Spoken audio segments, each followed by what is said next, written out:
தேசிய நெடுஞ்சாலை விபத்துகளில் சிக்குபவர்களை காப்பாற்ற உதவும் திட்டம் விரைவில் நாடெங்கும் அமல்படுத்தப்படும் என்று மத்திய அமைச்சர் பொன் ராதாகிருஷ்ணன் தெரிவித்துள்ளார். விடுதலை போராட்ட வீரர்களுக்கு மரியாதை செலுத்தும் விதமாக நெல்லை மாவட்டம் செங்கோட்டையில் உள்ள வாஞ்சிநாதன் சிலைக்கு மத்திய இணை அமைச்சர் பொன் ராதாகிருஷ்ணன் மாலை அணிவித்து மரியாதை செலுத்தினார்.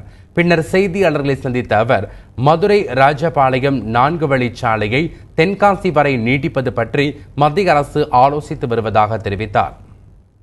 அந்த விபத்து நடந்த இடத்திலிருந்து அந்த மக்களை காப்பாற்றுறதுக்கு கிரெயின் போன்ற வசதிகள் அது மத்திய அரசாங்கத்திலிருந்து நாம் கொடுக்குறோம். ஆம்புலன்ஸ் போன்றெல்லாம் கொடுக்குறோம், இதெல்லாம் பண்ணுறோம்.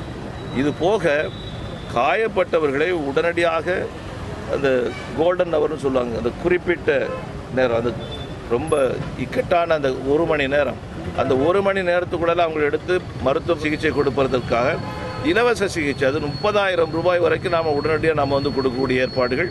அது சில இடங்களில் பறைச்சாட்ட முறையாட்டு நாம் கடைப்பிடிக்கிறோம். அது எல்லா இடங்களிலும் கொண்டு வரதுக்கு முயற்சி பண்ணுறோம்.